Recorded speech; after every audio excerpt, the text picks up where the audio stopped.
I try to address with people just common sense tweaks to the life they actually live to get them on a path towards fitness that if you just keep walking in this direction, you can't not get there. You will get there. But in the meantime, what do you want your life to be about? Who are you? What's important beyond worrying about other people or things like that? So often we shift our focus off of ourselves by worrying about other things that actually don't need worrying. They're just easy distractions. And so when you get to the heart of it, a lot of times it's that people really haven't found their purpose yet. Welcome back to the Essentially You podcast, all about reinventing your health with safer, cheaper, more effective natural solutions and powerful lifestyle changes so that you become the CEO of your health. I am your host, Dr. Marisa Snyder. One of my favorite quotes that keeps me grounded in daily healthy rituals and healthy habits is this one. You can't go back and change the beginning, but you can start where you are and change the ending. You can't go back and change the beginning, but there is so much that you can do to change your health outcome today, right now, even during the holidays. If we want to change how we feel, we start by changing our daily actions. Over 10 years ago, during my late 20s, I was chronically tired, 35 pounds overweight, constantly moody, and oftentimes very unmotivated. I felt like I had lost control of my body while driving myself directly into the ground. Caffeine became the only key to surviving each and every day. And after a series of hormone tests and being so exhausted that I couldn't function anymore, I realized that I needed to make some massive lifestyle shifts if I wanted to feel like my old self again.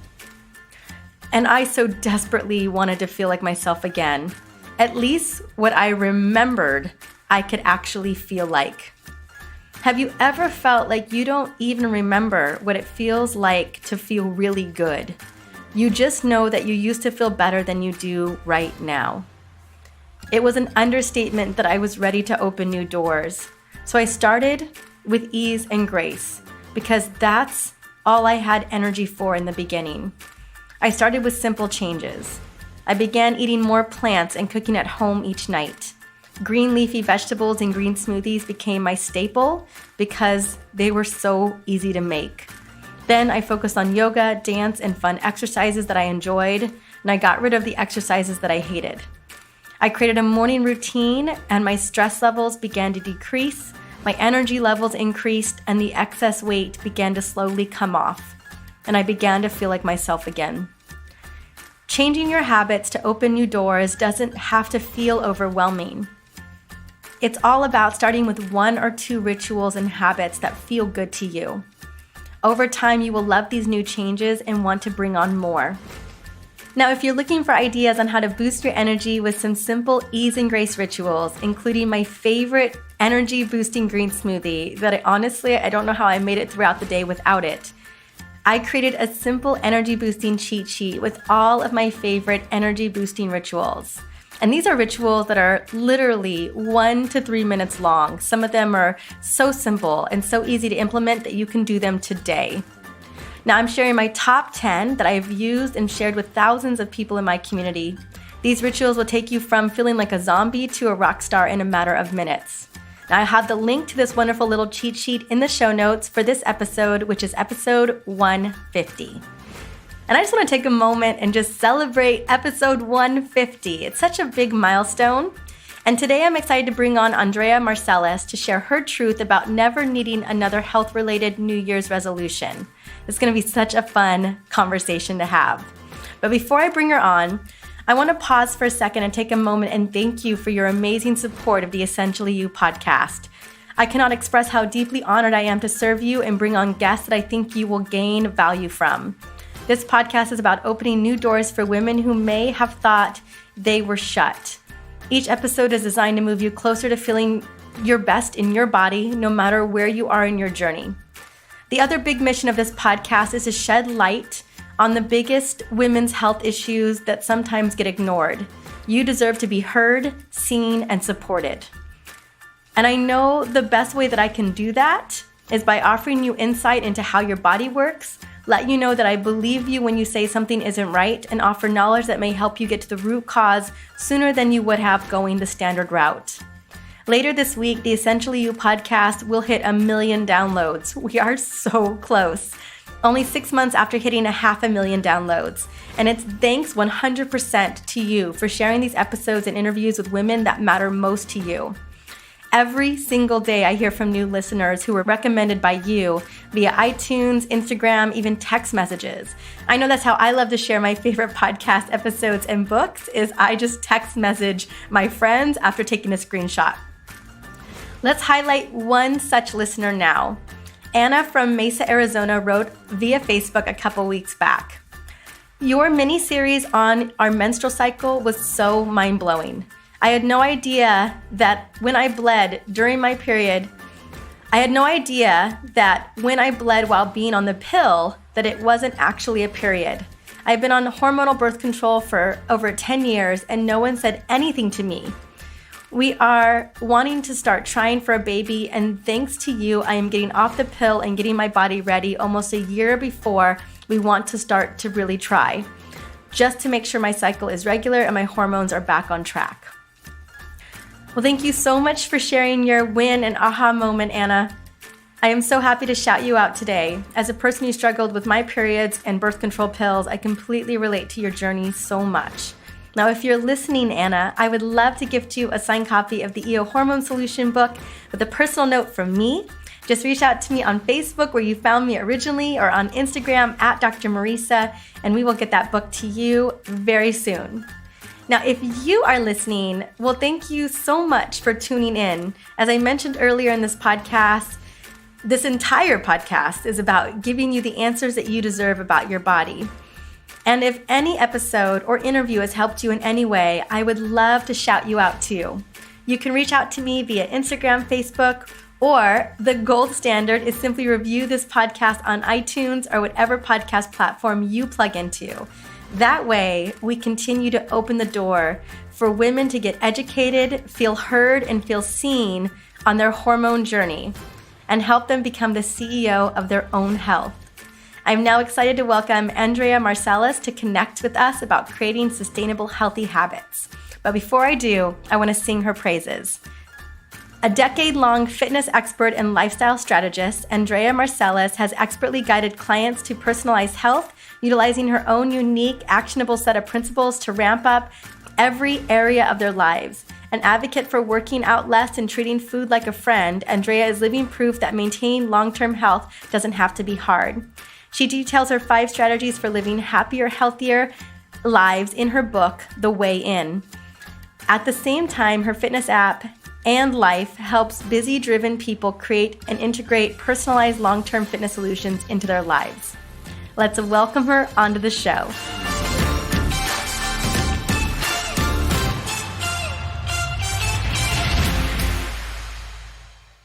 Welcome to the Essentially You podcast. Andrea, how are you doing today? I'm fantastic. Thank you. How are you? I am doing wonderful. I'm doing so wonderful. It's gorgeous and sunny where I'm at right now. I hope it is that way for you as well.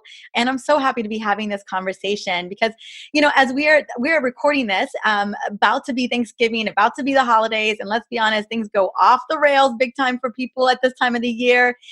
And then after all the guilt and kind of the like, oh my goodness, what have I done? We start to set up those New Year's resolutions. And what we want to do today is how we set ourselves up for success once and for all so that we do not need New Year's resolutions. And I'm super excited to have this conversation. I'm super excited to have it too, because this is such a soul-sucking issue for people. And I really have some answers, and I'm so glad when I get to give them. I love it. Well, tell me a little bit about what has driven the inspiration to do the work that you do. I know that you have been doing this for quite some time. Clearly, it's in every cell of your body. But what was the thing that said, "Ooh, I need to do this work in the world"? I began this in my early 20s, much like many people. I was trying to be an actress, and I got into fitness. Actually, I had a bad accident, and it was taking classes in New York fitness studios was a way that I kind of cheered myself up. And then I started to teach myself how to teach, and it just became a passion. But I was very concerned with my exterior. Being an actress, and it's much like the reason people come to me or what they think is the issue driving them to come to me. But what I've really come to understand is the mentality you're walking around with has more to do than anything with how you feel about yourself and whether or not you will get an outside that matches the strong, capable person I know you are on the inside, and you know it too. You just don't know how to get there. And part of that is that mentality shift we need to make to get out of our own way.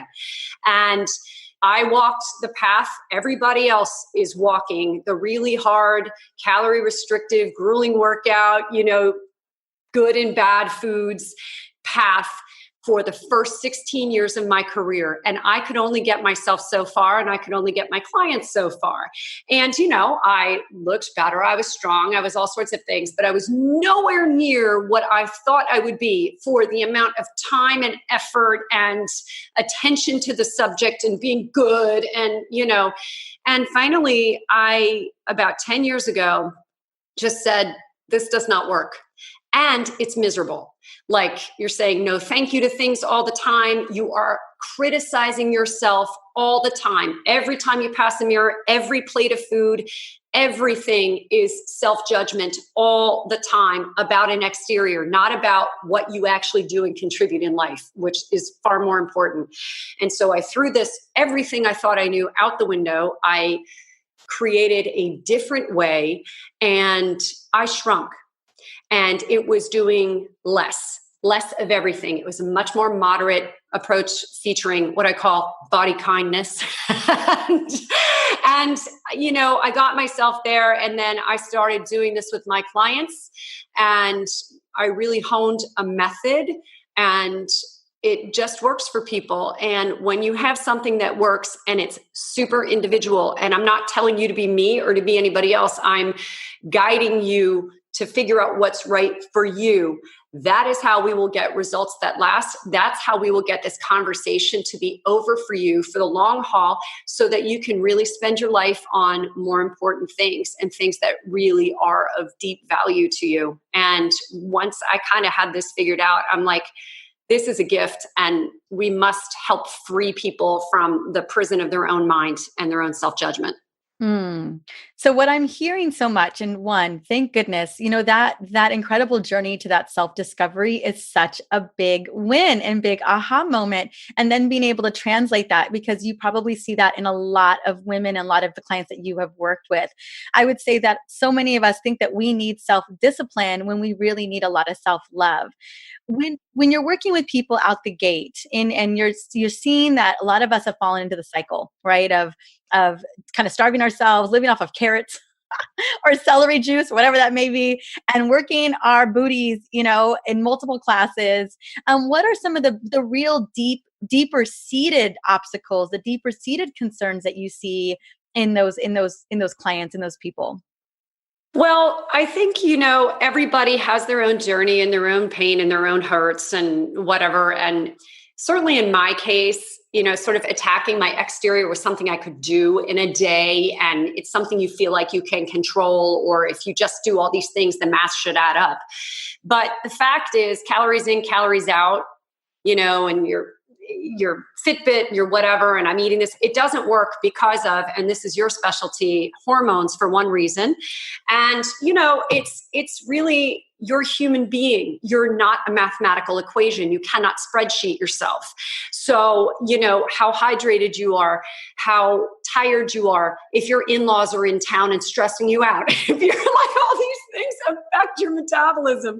And also, how focused are you? What kind of purpose does your life have? Are you happy? Are you getting up and doing something you want to be doing every day? These things affect how your body functions. And these are the intangibles. So not only do I try to address with people just common sense tweaks to the life they actually live to get them on a path towards fitness that if you just keep walking in this direction, you can't not get there. You will get there. But in the meantime, what do you want your life to be about? Who are you? What's important beyond worrying about other people or things like that? So often we shift our focus off of ourselves by worrying about other things that actually don't need worrying. They're just easy distractions. And so when you get to the heart of it, a lot of times it's that people really haven't found their purpose yet. I love that so much. One, that you're absolutely right. It's not a calories in versus calories out equation. There are so much more going on inside of the body. And you're right, life circumstances, belief, whether they're limiting beliefs or empowering beliefs, whatever those may look like. But also that you said, I thought was super, super poignant, which is really connecting into all of these intangibles. Recognizing that there's a lot of intangibles at play, and having purpose, being driven by purpose, is one we can measure as an indicator for overall health and well-being. Because when we are driven by something bigger than ourselves, we want to make sure that we're healthy enough to show up for it. So I absolutely agree with that. And I know for a fact, I definitely got caught up in the yo-yo of lots of discipline and, really narrowing what I could eat, narrowing how I exercised, and absolutely feeling the stressors of that and having profound implications on our hormone systems, because not only was it emotionally draining, but it was also physically draining as well, by having to live in this little narrow confine, which wasn't, one, not joyful, but two, really, really challenging, almost obsessively challenging to maintain. Well, it doesn't fit the life you actually live. And unless you lose weight and shape up in a way that resembles the life you will continue on with, you will not maintain your achievements. You just absolutely won't. And so many fitness programs out there, these rigorous, grueling workout programs, are asking you to essentially try on somebody else's life for a while and fit that into your schedule and rearrange everything and live that life for a bit, and you can get so far. But then what happens when you go back to being you? It's the same thing with diets. I mean, you are somebody and you're not wrong. And you know your own body, and you just need some guidance maybe, or some simple tweaks to things you do to make your choices more advantageous for you and more beneficial. But that doesn't mean we need to reinvent you. You're great. You have a lot that's correct and working for you. We need to work within those parameters, and then you will maintain your achievements and you will build confidence. So by setting these physical goals and making them really doable and easy and something that makes sense to you, you actually achieve them. And they're just kind of like, notches on your belt, and your mentality can solidify and your confidence can grow. And so the mental grows with the physical, and they work symbiotically. And that's really what we're looking for. That's really mind-body connection. It's not just kumbaya and how we breathe in yoga class. It's about believing I can achieve things with my body and my physicality, and it's your body proving to you that willpower, it's not even willpower we need, it's decision. And again, purpose, and your body can deliver, and your body can do things that are so far beyond what you even expect if you give it the chance and you're kind to yourself. So that first step is I'm looking and thinking about kind of understanding. So sometimes we don't understand our bodies. Like we've fallen kind of victim to the self-discipline or to the yo-yo diets. And we've always kind of been doing one thing or the other. It may be challenging to even know what kind of living in our own skin looks like and understanding our own purpose. What are ways in which that we can begin to explore that and realize like what's working for us versus what's not working for us, and what's working for us in a healthy way versus what's working for us in a destructive way, right? These are a lot of really good questions. The first thing I encourage people to do is get to a neutral. And the way to do that is, and this is the program in my book, and also my book, The Way In, and also on my In Life app, that it's about a moderate approach to food and workouts. You're getting yourself calm. And the first thing to do is eat on a schedule. I'm not looking to box anybody in at all, but it's every 2 to 4 hours you're eating. So you're not grazing anymore. One of the first things you can do to help yourself right now is don't graze, because as you know very well, we have ghrelin in our stomach to tell us when we're hungry. We have leptin in our brains to say, hey, I've had enough. We are so out of touch with that because of the grazing movement. We don't know what it is to actually be hungry. So it's allowing yourself to understand that. That's number one. Yeah. And let's just be a lot of other clarity around grazing too, is that our mitochondria, which are in every single cell in the body, our little energy powerhouses, they actually shut down when we're grazing too much. Eating is a very energetic process and it creates exhaust like a car. And if we're constantly eating, we're constantly creating exhaust in terms of free radicals and we're shutting down our energy power centers. So just a heads up. And I actually say 4 to 6 hours because I really want people to have that break in between because we do have those incredible hormones. Yeah, and it is. And what I find is over time, when you work with the program, I have the time you can go, depending on the portions you eat, it can extend or whatever. But it's like this. What I want people to do is be more body intuitive because as you well know, we have days when we need more fuel and we have days when we need less fuel. And what I like to get people to do is start at a neutral and, give yourself a long time there. And then you get to really hear your body and then respond to what it's telling you it needs. And it becomes a really wonderful relationship. And you can trust that I'm not feeling hungry. It's okay. And then when I am feeling hungry, I can eat more that day and it's okay. And that's what we want to be, where there's a better relationship of listening to ourselves and responding to what we need. And I think that goes along with sleep and that goes along with exercise and movement, right? There are going to be some days. Today, I thought I was going to. Yesterday, I did a workout. We did a workout where we had to do 1,000 different types of leg exercises, we had to do 1,000 actual lunges or whatever that was. And so today we were debating what we were going to do, my husband and I, and we were like, we're not going to the gym to do a hard workout. We're going to go walk the beach and we're going to go take a hike. And we were just listening to our bodies. Our bodies were we were good from yesterday. That was the decision we made for doing today. And just listening to what our bodies need, I think is so, so important. I know we just don't do enough of it. We oftentimes, especially women, we just grind it out. We're just I'm not listening. I'm just going to do the thing I need to do. Well, it's the compare game.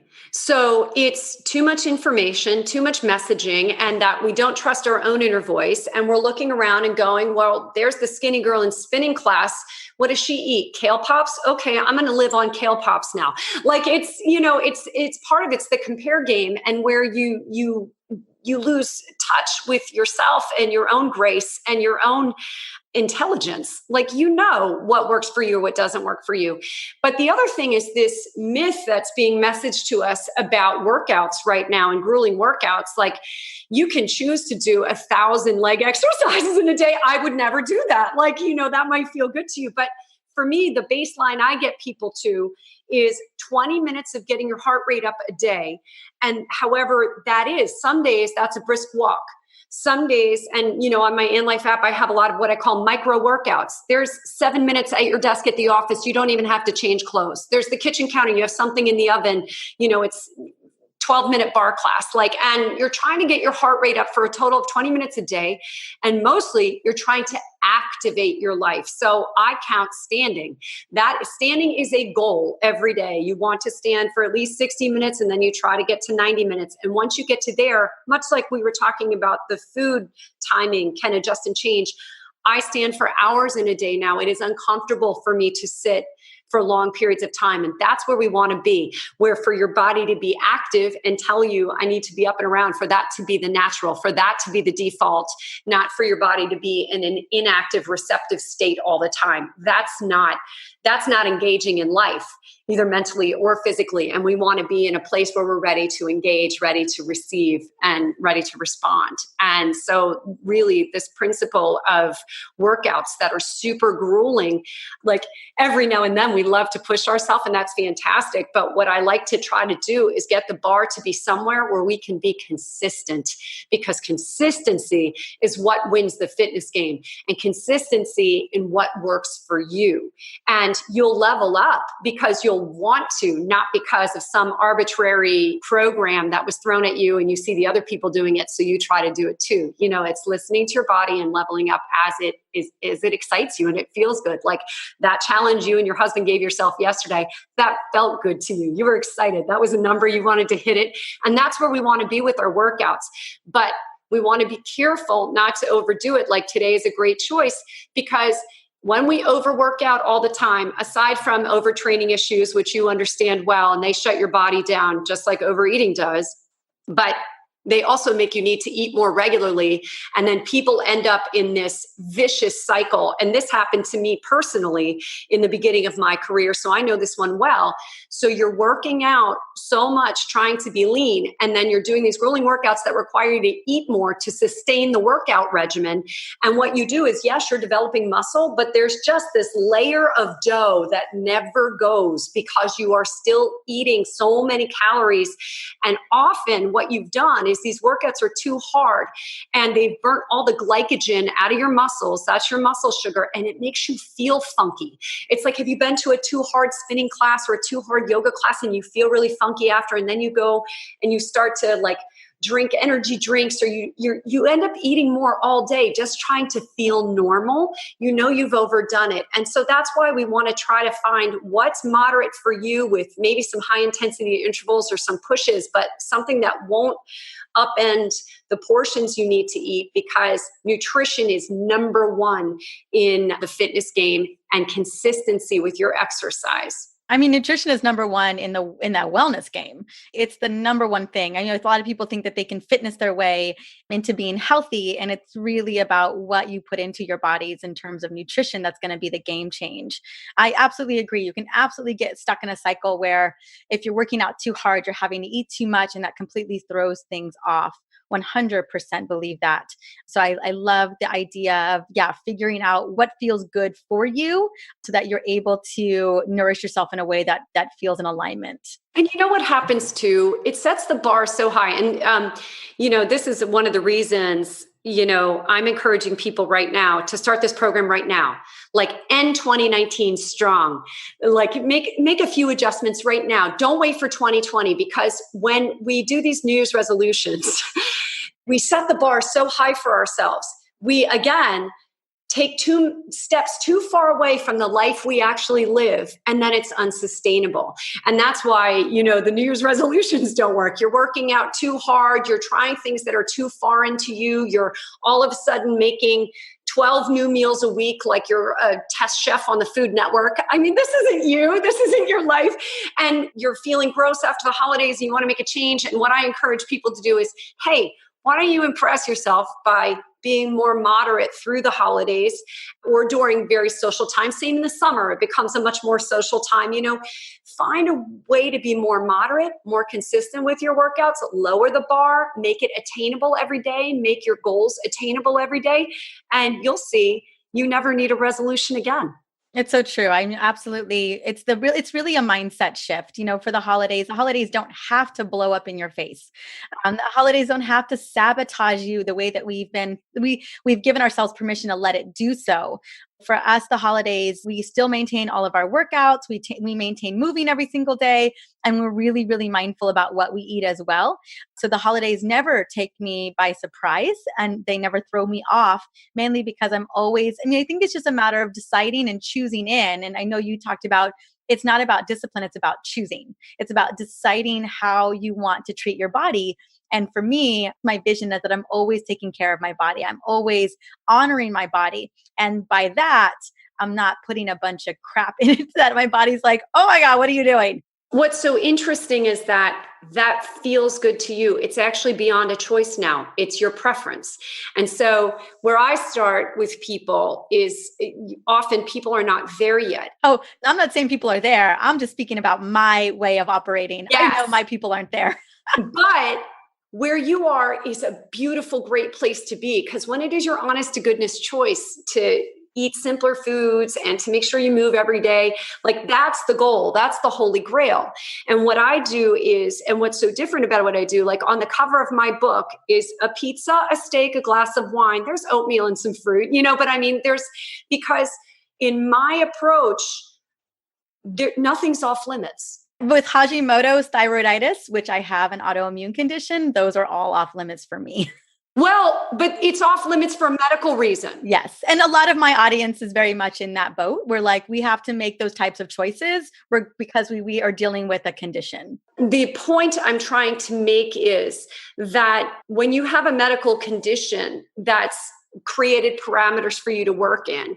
That's a different situation than people that really are that don't even have an awareness necessarily. They just still judge things as good or bad. Like what I'm trying to say is we definitely need to allow ourselves the foods that what I call social foods that may be less beneficial. So there are things you eat that are more beneficial and less beneficial, even within the parameters of what I'm saying is I'm trying to help people take the judgment away from food so the judgment is off of themselves at the same time and so they can actually get there. But totally, when you have medical issues, we really have to respect those and we have to, but the number one thing is when you're finding foods in there, and there's so many foods to eat, right? I mean, nobody's going hungry, but what's really important is that you have to like your food. So even when you're eating within parameters that your doctor has given you and that are very important for you to be well, you have to find things that you honestly look forward to and that you're really excited about eating, because this is a really interesting study in my book. Your body knows the difference between food you actually like and food you're eating because it's like a diet or you're supposed to. And there was this woman who did this amazing study called the milkshake study. And I think this was at Johns Hopkins, or I might get that wrong, but she basically had a group come in and she tested the ghrelin levels in their stomach and she gave them a 600 calorie chocolate decadent dessert shake, right? And she tested the ghrelin levels in their stomach after they had that. And then the next week, and again, ghrelin is what tells you to stop eating. It lets you know you're satisfied. And then she gave that same group of people a 160 calorie meal replacement chocolate shake a couple weeks later and tested their ghrelin levels again. And the ghrelin levels dropped three times faster in the group that had the chocolate shake. So their stomach was telling them, okay, leptin, come out of the brain. We're satisfied. We're fine. They were satisfied faster with the 600 calorie chocolate shake. And the rub of the whole test was that they were the exact same shake. So what they thought of their food determined how well their hormones helped them in that battle of portions and eating energy appropriate portions of food. So my big thing with clients, and this is why in my book, I don't give you a diet. I give you parameters of foods that are going to be really beneficial for you that I want you eating 80% of the time. But we have to figure out what recipes can you easily make? What foods do you really look forward to in that time? Because your body knows. And if you don't really like the foods you eat all the time, the recipes you eat, your body's going to feel like, you're on a diet, and that's not going to help you for the long haul. So it's super important to really like your food. Yeah, absolutely. And I know like what I used to eat and what I loved at 25, it shifted at 30 and then it shifted at 35 and then it shifted so, and also note that, definitely I do struggle with people who are like, I just don't like water or I just don't like salads. And I'm like, you got to get over that. You got to, learn to like it, learn to like water because you are made of 65 to 72% water. You got to get rid of the Coca-Cola. I totally hear you too, but also recognizing that we can learn to love. I think we can learn to love foods. I think in sometimes, like my sister, my sister is very different than me, and I'm always working with her, and she doesn't want to drink water, and I'm just like, it's a non-negotiable, girl. You can't keep drinking soda. I do believe it's that fine balance, but also learning to discover foods that you love too, or that you may not know you love that are super healing for you. Yeah, it's fun to help people on a journey. And then, one of the most important things is offering out one small thing at a time. So in my method, I have people, we're creatures of habit anyway. The fact is you probably eat the same things for breakfast all the time, the same things for lunches all the time. So what I take on are the meals we're not sharing. So that's usually our breakfast, a lot of our lunches, the snacks we eat during the days. And I help people find highly beneficial foods, easy recipes, easy things to get during those periods of times. That's where we start. And you just eat, these are my 1 or 2 choices for breakfast. These are my 1 or 2 choices for lunch. And they're things you really look forward to. They're really easy for you to make. And they're from categories of highly beneficial foods. And what happens is without me saying, you've got to get over it or you've got to change, because that's hard for people unless they have a medical issue that makes them. What happens is I back them into it because your tastes change. If 80% of the time you're eating these highly beneficial foods, these things I call one step away from a tree, they are naturally low in sugar and in sodium. And the foods that are the least beneficial for us, I mean, these social foods that are too rich or anything obviously processed or in a bag or a can or a box, but those things actually, they taste too salty or too sweet. You get that artificial flavor, it starts to bother you. And so what happens is your preferences, again, I'm saying it's not so much about willpower, it's about allowing your preferences to change. Just as our taste change from 25 to 30 to 35, this is a method to fast track preference changing in the foods you eat so that you will naturally choose cleaner, simpler foods, and then you're on your path. And I find that works better than trying to tell people you can't have this or can't have that. I offer up what you can have. We focus on what you can do, and that gets them there faster. Yeah, no, I hear you. I was at a friend's house. We were getting IVs yesterday and they had a detox water. And I was like, I didn't look at it. I trusted that it was actual detox water. I didn't know. And the moment I drank it, I could tell there was sugar or probably a combination of sugar and processed sugars in it or something. Maybe it was stevia, and I ended up being stevia and organic agave. And sugar and I do not get along. It's not good for my insulin levels. It's not good for my thyroid. And I don't like the way it tastes anymore. And so I immediately knew, like I could taste it. And I was like, I felt so bad. I was like, I just can't drink this. Like, this is just not for me. And that's perfect. That's where you want your body to be, that you've been doing this so long. Like, and you reject it. And then it wasn't about willpower or anything like that, or that you're on a strict program. It's that, ew.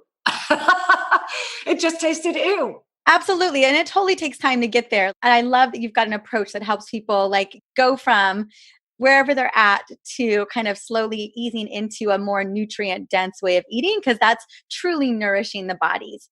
It's better for the environment.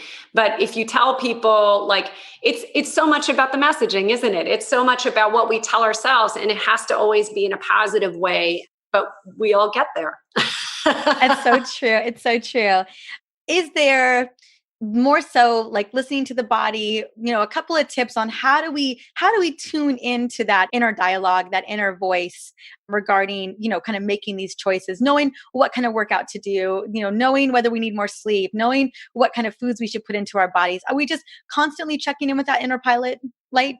Yeah, I think one of the easiest things to do, and this is, why I wrote a book and created an app, is to get a little guidance and to just get a baseline going, to be able to find out about yourself. And again, it's that neutral. So in my book, I have a 6-week program, which is a rocket launcher for your fitness level. And what's amazing about it is that it is not a prescribed diet or workout regimen. It is an opportunity to find out. You pick from these suggestions, and then we're just going to and it's just little checklists and stuff, but we're going to find out what works best for you. And at the end of that 6 weeks, you come away with your personal fitness formula, I call it. And you also come away with your rapid reset formula, which is, I need to feel my absolute best because I've been sick, or I've been too social, or I have a beach vacation coming up.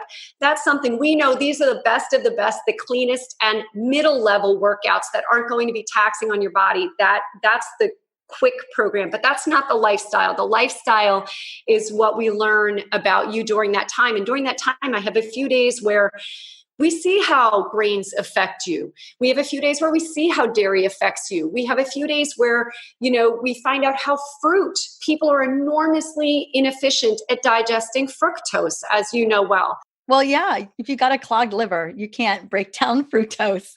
And it depends on how many GLUT5 receptors you have. And it depends on, this, and people don't know. So when I see people ordering a big fruit salad because they're being good, I go, because everybody has a different level of efficiency for digesting fructose. It is, one of the least available energy nutrients there is, so it's really a learning opportunity. And then my app supports that with all sorts of workouts. Some are longer, some are shorter. It's whatever you can get in. Again, the idea is, what can you be consistent with and what feels great to you? What do you look forward to doing? And then you find out about yourself. And also, like to your point about finding out new things, I have a lot of things on there that are so short, it gives you the opportunity. I'm going to dabble in this like kind of old school training and see if I like it. Oh, I'm going to dabble in yoga, see if I like it. And it's not a huge time commitment. And you might find that you actually really enjoy moving your body in ways you've never tried before, but you're too afraid to go show up at a 90-minute yoga class. That seems like too much of a scary commitment. You know what I mean? So I think it's like giving yourself a baseline and trying a bunch of things out according to a process and a method that is easily fits into the schedule you actually live is how you start. And that will get you there. And then you can adjust and tweak. And then you will naturally start to learn about your body. And then you will be able to build some trust. And especially with that eating on that schedule, that's one of the biggest things you can do. And with energy appropriate portions of food. So in my method, I have people go by their hands. You know, your hands are proprietary to you. They fit your body. And I say, you know, 2 hands is a meal and 1 hand is a snack to start. This is not some scientific fact handed down to me by the fitness gods. This is just, generally speaking, doing this for 26 years with people. And this method, particularly with 10, I find that 2 hands of food for people on a plate, and it doesn't matter what it is, that amount tends to be what their stomach can easily digest and what will help them get to energy appropriate portions of food. So they're hungry again in that 4-hour time period.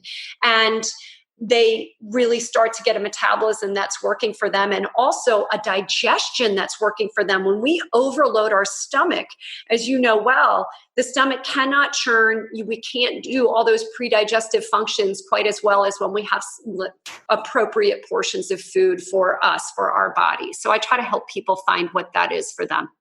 I love those key tips, that key starting point, that key place.